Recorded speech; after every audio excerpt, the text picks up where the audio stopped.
स्वागत करता हूं टुडे हरियाणा पर आपका। मैं राजेंद्र कौशल आज कैथल पहुंचा हूं और अगर कैथल के आज एक चर्चा का विषय की अगर हम बात करें तो आज हमारे साथ हैं सनातन धर्म रक्षा दल के प्रधान श्री अशोक गिरधर जी। और किन मुद्दों को लेकर के ये संस्था एक एक्टिव हुई है, क्या समाज में इस संस्था में जो एक्टिविटी है उनको जरूरी था एक संस्था में आगे बढ़ाना, तो इन सब मुद्दों पर आज बात करेंगे। तो ठीक मेरे सामने है एक रिटायर्ड जूनियर इंजीनियर बिजली बोर्ड से भी, लेकिन फिलहाल जो एक्टिव हैं वो है सनातन धर्म रक्षा दल के प्रधान के रूप में। तो बात करेंगे। सर नमस्कार गिरधर साहब। नमस्कार गिरधर साहब, कैसे आपके जहन में ये बात आई कि सनातन धर्म की रक्षा के लिए कोई ऐसा दल बनाया जाए जो लोगों में जाकर के हिंदू धर्म के प्रति या सनातन धर्म के प्रति एक जागृति पैदा करे? क्यों जरूरत पड़ गई? वैसे तो कथावाचक बहुत हैं, तो क्या कहना चाहेंगे आप? ऐसा है जी, मैंने जो संविधान में रूल बने 26 जनवरी 1950 से लेके 2013 तक जी, उनको मैंने उनकी स्टडी की। तो मैंने ये देखा एक भी कानून ऐसा नहीं है जो समाज के हित में हो, हिंदुओं के हित में हो, राष्ट्र के हित में हो। सारे सनातनी विरोधी हैं, सारे हिंदू विरोधी हैं, वो सारे राष्ट्र विरोधी कानून हैं जितने भी बने हैं। और कानून भी कम से कम 85 बने हैं जो हिंदुओं की आजादी को समाप्त करते हैं। तो इसलिए उनकी हमने कॉपियां छुपाई हुई हैं 10-10 पेज के। वो सारे रूल हमने इकट्ठे किए हुए हैं। तो वो हिंदुओं, हम समाज में जाके ये बताते हैं, भाई हिंदुओं, तुम्हारा संविधान के अंदर जो भी 20-25 छुरे तुम्हारी पीठ में गोंपे हुए हैं, तो जो भी प्रधानमंत्री आया जवाहरलाल से लेके और मनमोहन सिंह तक आपकी पीठ में छुरे गोंपे हुए हैं, इनको निकालो। अगर नहीं निकालोगे तो आप समाप्त हो जाएंगे। आपके एक भी अगर कांग्रेस का बनाया हुआ कानून बचा, एक भी हिंदू, एक भी सिख, एक भी बौद्ध जैन नहीं बचेगा। गिरधर साहब, कई बार आप लोगों के जो स्टेटमेंट आते हैं, बयान होते हैं, उनमें कहीं ना कहीं एक गर्मी झलकती है जिसको कहते हैं एक तपस है। तो क्यों ऐसी तपस है कि जिससे ये एक विचारधारा थोड़ी सी कहीं ना कहीं मुद्दों को उबालने का काम करती है? मुद्दों को उबालने का काम इसलिए करती है, आप ये देखो, जब संविधान लागू है 26 जनवरी 1950 सबसे पहला कानून जवाहरलाल नेहरू ने बनाया, धारा आर्टिकल 25 1950 के कोई भी किसी का धर्म परिवर्तन कर सकता है, धर्म परिवर्तन करने की आजादी दे दी। सिख और हिंदू तो करते नहीं, करता कौन है? ईसाई और मुसलमान। ईसाई और मुसलमानों ने, इतने मुगलों ने नहीं आदिवासी हिंदू ईसाई बनाए और मुसलमान बनाए जितने जवाहरलाल के टाइम में बन गए इस कानून के बनते हुए। इस कानून की जरूरत क्या थी? डॉक्टर अंबेडकर ने क्यों नहीं इस कानून को संविधान के अंदर डाला? गिरधर साहब, हमारा जो संविधान है कहीं ना कहीं धर्मनिरपेक्ष राज्य हिंदुस्तान को घोषित किया गया और यहाँ पर सभी धर्मों को फलने फूलने का अधिकार है। जब सनातन धर्म फलता फूलता नजर आता है तो दूसरे धर्मों पर अंकुश लगाने का क्यों प्रयास किया जाता है? ऐसा है जी, सनातन धर्म कोई फल फूल नहीं रहा। सनातन धर्म को मानने वाले हिंदू हैं, जो सिख हैं, उन पे अत्याचार कर रहे हैं मुसलमान। उनकी हजारों लड़कियों को लव जिहाद में मार रहे हैं। उनकी 4 लाख लड़कियां गायब हो रही हैं। इससे पहले 32 लाख केरला के अंदर हमारी लड़कियां गायब करके आईएसआईएस के वो सैनिक बना दी, दूसरे देशों में भेज दी, सीरिया में। ये 7 लाख तो सुप्रीम कोर्ट ने माना है, भेजी हैं, और इस पे तो फिल्म भी बनी है। केरला साहब, इतने मुसलमान कंट्रीज हैं, अगर पूरे वर्ल्ड की बात करें करीब 52 मुल्क जो है वो इस्लाम से संबंधित हैं, और एक ही राष्ट्र ऐसा है जो हिंदुस्तान, जहां पर सनातन धर्म की बात की जाती है। क्या आप मानते हैं कि दूसरे मुस्लिम कंट्रियों के अंदर भी कहीं ना कहीं सनातन धर्म की कोई वैल्यू है, उनको इज्जत मान दिया जाता है जैसे भारत में सभी धर्मों को दिया जाता है, या वहां पर ऐसा नहीं है? ऐसा है जी, यूएई में हिंदुओं की पूरी कदर है, सेफ है, अमन में, कतर में सेफ है, दूसरे देशों में सेफ है। एक पाकिस्तान, अफगानिस्तान, बांग्लादेश और भारत में सेफ नहीं है हिंदू। लेकिन सर ये तो जो हमारे मुल्क के एक कहीं ना कहीं अगर 1947 से पहले की बात करें तो बांग्लादेश भी यही था, आपका पाकिस्तान भी यही था, अफगानिस्तान भी कहीं ना कहीं, काबुल कंधार की अगर हम ग्रंथों में बात करें तो ये सारा ही अखंड भारत था। तो फिर ऐसा विरोधाभास क्यों हुआ कि एक धर्म दूसरे के धर्म का विरोधी बन गया? बिल्कुल, ये सन 1947 में वोट पड़े थे भाई, जिन्हों ने कहा भाई हमें अलग देश चाहिए, तो सारे मुस्लिम जो भारत में रह रहे हैं इन्होंने भी वोट डाले थे, 95% वोट पड़े थे अलग देश बनने के। और जिन्होंने वोट डाले यूपी बिहार के, इन्होंने बबेला काटा था अलग देश बनना चाहिए, और गए भी नहीं। जब देश बन गया अलग धार्मिक आधार पे, भाई हिंदुस्तान में हिंदू रहेंगे और मुसलमान सारे पाकिस्तान में जाएंगे। ये 3,77,00,000 मुसलमान थे, 52 लाख तो सिखों ने निकाल दिए और 25 लाख बाकी सारे देश से वाल्मीकियों ने निकाले और किसी जाति ने नहीं निकाले। 3 करोड़ गए नहीं। अच्छा, उस टाइम हिंदुओं ने कायरता दिखा दी, वहां तो 14.5 लाख हिंदू मार दिए। ना जवाहरलाल ने सेना भेजी, ना गांधी ने भेजी उनको बचाने के लिए, हिंदुओं को रास्ते में मार दिया 14.5 लाख। अभी अगर हम बात करें जनसंख्या के तौर पर तो हमारे हिंदुस्तान के अंदर ही कहीं ना कहीं पाकिस्तान से ज्यादा पॉपुलेशन मुसलमानों की हिंदुस्तान में है। और आज कहीं पे हिंदुस्तान में कहते हैं कि हिंदू मुस्लिम सिख ईसाई सब आपस में भाई भाई। तो फिर ये क्रांतिकारी आप जैसे जो संस्थाएं हैं वो ऐसी क्रांति लाने का क्यों प्रयास करते हैं, जबकि अमन और भाईचारा बना रहना चाहिए? क्यों जरूरत पड़ गई है? ये इसलिए जरूरत पड़ी, ये जो मदरसे हैं और इसमें कुरान पढ़ाई जाती है। अब कुरान में क्लियर लिखा हुआ है ये अल्लाह के दुश्मन है, ये हमारे भाई नहीं, मीत नहीं बन सकते। ये तो मलमूत्र हैं हिंदू जो अल्लाह को नहीं मानते। पारा नंबर 10, सूरा नंबर 9, आयत नंबर 5, जब आपके रोजे खत्म हो जाए गात लगा के बैठो, जहां भी काफिर मिले उसकी गर्दन पे वार करो, उसकी बीवी को ले आओ, उससे हम बिस्तरी कर सकते हो, उसके बच्चों को गुलाम बना सकते हो, उसकी बीवी को बेच भी सकते हो, आप कुरान पढ़ लो। तो ये कौन बता रहा है ना? ये अपना वो क्या है, सुप्रीम कोर्ट की वकील है नादिया इलाही खान, वो बताने लग रही है, मौलवी बताने लग रहे हैं, गूगल में सर्च कर लो, गूगल पे आ जाता है ये। तो सर आज तो जमाना एक एजुकेशन का है, शिक्षा का है, और शिक्षित हिंदुस्तान के अंदर कहीं ना कहीं अगर जो आपने जिक्र किया है कि मदरसों में ऐसी शिक्षा दी जाती है, तो फिर वो शिक्षा कहाँ है? वो तो सिर्फ एक नेगेटिव विचारों को फैलाने की बात है। नेगेटिव विचारों को फैलाने की बात की जाती है। कुरान पढ़ाने के लिए धारा 28 में ये कानून है भाई, हिंदू सिख बौद्ध जैन गुरु ग्रंथ साहब गीता रामायण धार्मिक शिक्षा नहीं दे सकते।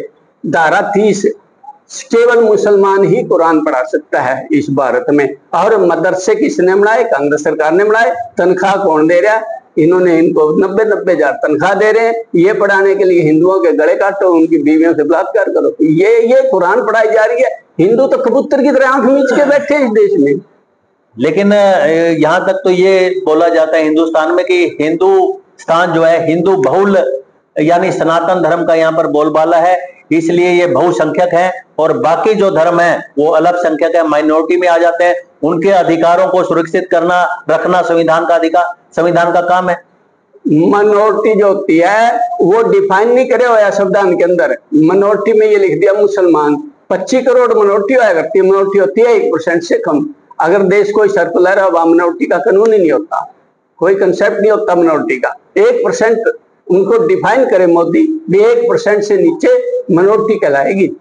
अभी फिलहाल 16% माइनॉरिटी में नहीं हुआ करते। तो गिरिधर साहब अभी फिलहाल की बात करें, जो आजकल एक एजेंडा है वायरल है कि कथावाचक बहुत हैं जो ज्यादातर सनातन धर्म के लिए बहुत काम कर रहे हैं, और इससे पहले भी लोगों ने काम किया होगा अपने धर्म की कहीं ना कहीं अच्छाइयों को लेकर के समाज में जागरूकता फैलाने के लिए। तो आप लोगों ने जो अभी संस्था बनाई है सनातन धर्म रक्षा दल, और कैथल से ये रजिस्टर्ड है, हेड ऑफिस भी कैथल में होगा, बिल्कुल। तो इसका मुख्य तौर पर एजेंडा क्या रहने वाला है, और समाज में किस तरह की विचारधारा जो है आप लोगों के बीच में लेकर जा रहे हैं? देखो जी, जो साधु संत है वो कहते हैं शास्त्र उठाओ।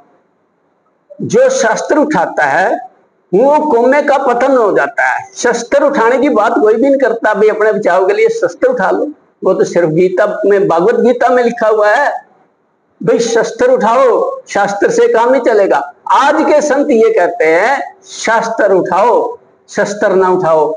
वही हमारे पतन का कारण बनेगा हिंदुओं पे। ये क्या प्रचार हो रहा है यहाँ? तो कहीं ना कहीं अहिंसा को बढ़ावा दिया जा रहा है। वो महात्मा गांधी जी ने भी कहा था अहिंसा परमो धर्म। तो हिंसा की जगह जो है कहीं ना कहीं अहिंसा का बोलबाला रहना चाहिए कि हिंसक भी इंसान को होना चाहिए इंसान के अनुसार? इंसान को अगर अपना वजूद बचाना है, धर्म बचाना है, तो क्या तलवार उठानी होगी? बिल्कुल तलवार उठानी होगी। अपनी बहू बेटियों को बचाना है। आए दिन हिंदुओं की बहू बेटियों को मारने लग रहे हैं। अभी अशोकनगर में नेहा को मारा, 3 साल से राखी बंधवा रहा था जिहादी राक्षस, और उसको मार दिया, फेंक दिया नीचे। जगदीश चंद्र राय कर्नाटक में, उसकी लड़की नेहा कॉलेज में पढ़ती थी। जिहादी राक्षस बोले शादी करानी नहीं करानी, कैंची पार कर दी गर्दन में। तो आप ये बताइए, जब 10वें गुरु गोविंद सिंह जी आए, बचपन से उन्होंने लड़ाई झगड़े देखे, और कहीं ना कहीं 9वीं पातशाही जो गुरु तेग बहादुर जी थे, उन्होंने एक कश्मीरी पंडितों की फरियाद के ऊपर अपना शीश दे दिया चांदनी चौक में, जहां पे आज शीशगंज गुरुद्वारा है। तो क्या ऐसी कुर्बानी देने की अभी भी जरूरत है? क्या ऐसी कुर्बानी देने की अब भी जरूरत है? हिंदुओं पे जगह जगह अत्याचार हो रहे हैं। हिंदू धर्म पे चलता है भी किसी का बिना वजह कत्ल ना करो, लेकिन जो धर्म छोड़ के हिंदू मजहब में आ गए थे, मजहब धर्म नहीं है, वहां दया नहीं होती जी। दया धर्म का मूल है, वो तो धर्म में है दया। जो दया छोड़ दे, जो इंसानियत छोड़ दे, उसको कहते हैं मजहब। महजब वाले ये कहते हैं मारो काटो ना जियो ना जीने दो। धर्म कहता है जियो और जीने दो, और मजहब कहता है ना जियो ना जीने दो। तो ये फर्क। अभी जो आपकी संस्था का एक मोटो रहने वाला है, क्या वो इस चीज पे आगे समाज के अंदर जाएगा कि शास्त्र के साथ साथ शस्त्र भी उठाना जरूरी है जब धर्म की कहीं ना कहीं हार होती है? हमारी जो मांगे है ना, मेन हमारे नारे हैं जी। वक्फ बोर्ड भगाओ देश बचाओ, मिनोरिटी एक्ट भगाओ देश बचाओ, यूसीसी लाओ देश बचाओ। जो धर्म के आधार पे कांग्रेस ने कानून बनाए उनको भगाओ देश बचाओ। तो जो मौजूदा सरकार है, हिंदुओं के 4 लाख मंदिर आजाद करो और सनातन बोर्ड बनाओ, सनातन धर्म बचाओ। तो यानी कि आप लोग भी उसी विचारधारा पे चल रहे हैं कि जैसे वक्फ बोर्ड का गठन किया गया, तो कहीं ना कहीं सनातन बोर्ड का भी गठन किया जाए। सनातन बोर्ड का गठन किया जाए। मंदिरों की आमदनी से जो 1947 के बाद करोड़ों आदिवासी हिंदू इस्लाम और इसमें कन्वर्टेड कर दिए गए हैं ईसाई धर्म में, उनको लाख लाख रुपया 2-2 लाख रुपया देके वापस लाया जाए। कन्वर्जन, जो धारा 25 1950 जवाहरलाल ने बनाई थी, उसको कन्वर्जन में बदला जाए, उसमें अमेंडमेंट की जाए। ये हमारी डिमांड है। क्या आपके अनुसार जो भी मौजूदा सरकार है ये प्रयासरत है इन कदमों की तरफ जिनका आपने जिक्र किया, यूसीसी, यूसीए और आपका वक्फ बोर्ड के, जहां भी पार्लियामेंट के अंदर भी इस पे एक प्रस्ताव डाला गया, तो सरकार तो इस तरफ ये बढ़ रही है जो मौजूदा सरकार? ऐसा जी, जो कायर कौमें होती है वो कहती है मोदी और योगी लड़ेगा हमारे लिए। तो अरे तुम सड़कों पे आओ, तुम लड़ो, अपनी लड़ाई खुद लड़ो। तुमने चूड़ियां पहनी हुई है, या कायर हो तुम? हिंदू हो, तुम खुद लड़ो। सड़कों पे आना पड़ेगा हिंदुओं को। अब मोदी ने सीएए बनाया, हिंदुओं को पता ही नहीं है, लंगड़ा कानून है ये, मिट्टी गोली दे रखी है।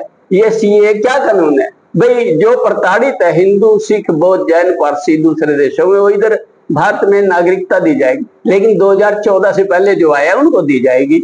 जो बॉर्डर पार कर जाए उनको नहीं दी जाएगी। ये तो एक धोखे वाली बात है, धोखा दिया है हिंदुओं। लेकिन अभी दिल्ली सरकार ने भी कुछ ऐसा ही काम किया है कि जो दिल्ली में अवैध प्रवासी हैं उनको निकालने का काम शुरू किया गया। लेकिन पश्चिमी बंगाल के अंदर भी तो बहुत ज्यादा संख्या के अंदर लोग कहीं ना कहीं रोहिंग्या जिनको बोला जाता है, वो वहां पर अभी रह रहे हैं। ऐसा जी, अगर देश को बचाना है तो जो म्यांमार है वहां इनका बुद्धिस्टों का जो सबसे बड़ा साधु है उसका नाम है थूबराथू। थूबराथू राजा को जाके दरबार में मिला, भाई 200 बुद्धिस्ट मार दिए, उनकी औरतें मार दी और जमीन में दबा दी रोहिंग्या मुसलमानों ने। बोला किसने? बोला पहचान ही नहीं होती, कौन मार गया? बोले फिर ऐसा काम करो, राजा ने ऑर्डर दे दिया सेना को, जहां भी रोहिंग्या मिला गोलियों से उड़ा दो। 5000 उड़ाए थे सारे म्यांमार में। म्यांमार में हमारे एक पड़ोसी अच्छा सुनो, 2 लाख तो बांग्लादेश में आ गए, 37 लाख यूएई में आ गए और 40 लाख भारत में आ गए, जो हिंदुओं के गले काट रहे हैं आगे, ये अपराध कर रहे हैं, चोरियां कर रहे हैं। तो यहाँ भी क्या वही काम करना चाहिए जो म्यांमार में हुआ है? हाँ, यहाँ भी वही काम करना चाहिए, इनको बाहर निकालो। अब ये मोदी सरकार है, भाजपा सरकार, ये क्या करेगी? ऊंट के मुंह में जीरा दे देगी। 6 करोड़ यहाँ बांग्लादेशी पाकिस्तानी यहाँ सैर कर रहे हैं। ये विश्व की धर्मशाला है, देश नहीं है भारत, कोई भ्रम में ना रहे, भारत देश है, ये विश्व की धर्मशाला बन चुकी है। 6 करोड़ इस टाइम ये हैं घुसपैठिए, इनको निकालने का काम क्या करेगी भाजपा? 3000 निकाल देगी, 5000, इससे ऊपर नहीं निकालती, देख लेना आप। सर, जो मोदी सरकार है वो तो इस एजेंडे पे चल रही है कि हमने हिंदुस्तान का जो क्षेत्र है वो बढ़ाना है, बलूचिस्तान पीओके को भारत में लाना है, दूसरी जगह और भी जहां पर जो हिंदुस्तान के हिस्से कटे हुए हैं उनको एकजुट करके अखंड भारत बनाना है। और कहीं ना कहीं आप जैसे जो लोग हैं कहीं ना कहीं इनको बाहर निकालने का काम कर रहे हैं। हमें अपनी सनातन धर्म की आबादी बढ़ानी चाहिए, संख्या के घटानी चाहिए। ये जो घुसपैठिए ये सनातन धर्म को नहीं मानते, ये तो मार काट वाला धर्म मानते हैं, मजहब मानते हैं। इनको तो बाहर निकालना चाहिए। ये कोई धर्मशाला थोड़ा है, कोई भी आगे घुस जा रही है, घूमता रहे, अपराध करता रहे। ये सारे अपराध क्यों हो रहे हैं? यही तो कर रहे हैं। इनको बाहर निकालना चाहिए। अगर सुरक्षित होना है तो इस देश को सुरक्षित करें। अभी कैथल की अगर हम बात करें, लोकल मुद्दा है, तो कैथल में कितने ऐसे होंगे कि जो इस लेवल पे अवैध रूप से कैथल में रह रहे हैं? पीछे कुछ न कुछ तलाशी भी जारी हुई थी और कुछ को पकड़ा भी गया था। तो कैथल में क्योंकि आप कार्यरत हैं, तो यहाँ के बारे में आप क्या कहना चाहेंगे? कैथल के अंदर अंबाला रोड पे हैं, इधर बाईपास पे हैं, तो यहाँ भी रह रहे हैं। तो यह श्रीमान जी ये तो रह रहे हैं। आप गली नंबर 10 करनाल रोड पे चंगाई सभा लग रही है इतवार को, एक पुलिस वाला है वाल्मीकि उसके मकान में लगती है। कई सैंसी और वाल्मीकि ही ईसाई बना दिए। और कलैथ लग रही है, जो लाने लग रही थी वहां पुलिस ने उनके टेंट उखेड़ दिए, भगा दिए। अब गदली डेरे में लग रही थी, वहां से भगा दिए। आज की डेट में गली नंबर 10 करनाल रोड पे वहां लग रही है, हर संडे लगती है। कलैत लगती है नरवाना रोड पे पेट्रोल पंप के सामने। सर कहीं ना कहीं और हिंदुओं की कोई संस्था नहीं है जो हिंदुओं का भला कर रही हो, आप भ्रम में न रही हो। कोई भी इनका विरोध नहीं कर रहा, हम कर रहे हैं, हम करेंगे विरोध। तो इसीलिए आप ने ये संस्था की जरूरत पड़ी बनाने की, सनातन धर्म रक्षा दल, कि सनातन धर्म को बचाया जाए। बिल्कुल। आप ये देखो, अब हिंदू 40% हिंदू बिल्कुल अंधा है, दिशाहीन है। उनको दिशा दिखाने का, मार्ग दिखाने का हम कार्य करते हैं। वो कैसे अंधा है? अब ये देखो, 1954 में वक्फ बोर्ड बनाया अब ताकि इस्लामिक राष्ट्र बन सके ये जल्दी से जल्दी, और कांग्रेस ने बनाया। और हिंदू 40%, जब से 50% हिंदू खुश हो गया भाई ये इस्लामिक राष्ट्र बनेगा, और कांग्रेस को वोट दे रहा है, सपोर्ट कर रहा है जब से 1954 से। इसके बाद क्या हुआ? 1911 में सोनिया गांधी पीसीटीवी बिल आई थी। पीसीटीवी बिल उसने लोकसभा में डाला। उसमें क्या था? 3 मुद्दे थे। एक तो अगर मुसलमान हिंदू लड़कियों की, औरतों की बलात्कार करेगा तो उसको दोषी नहीं माना जाएगा। दूसरा पॉइंट ये था भी अगर सांप्रदायिक दंगा होता है, धार्मिक दंगा हिंदू मुसलमान का, गिरफ्तारी केवल हिंदू की होगी, क्योंकि वो तो थोड़े से अल्पसंख्यक है, हिंदू ज्यादा है। क्या उनको माइनॉरिटी समझ करके छोड़ दिया जाए? हाँ, मिनोरिटी, वो मिनोरिटी में वो तो बहुत कम है। तीसरा ये पॉइंट था, सुनवाई भी मुस्लिम जज करेगा, हिंदू जज नहीं करेगा।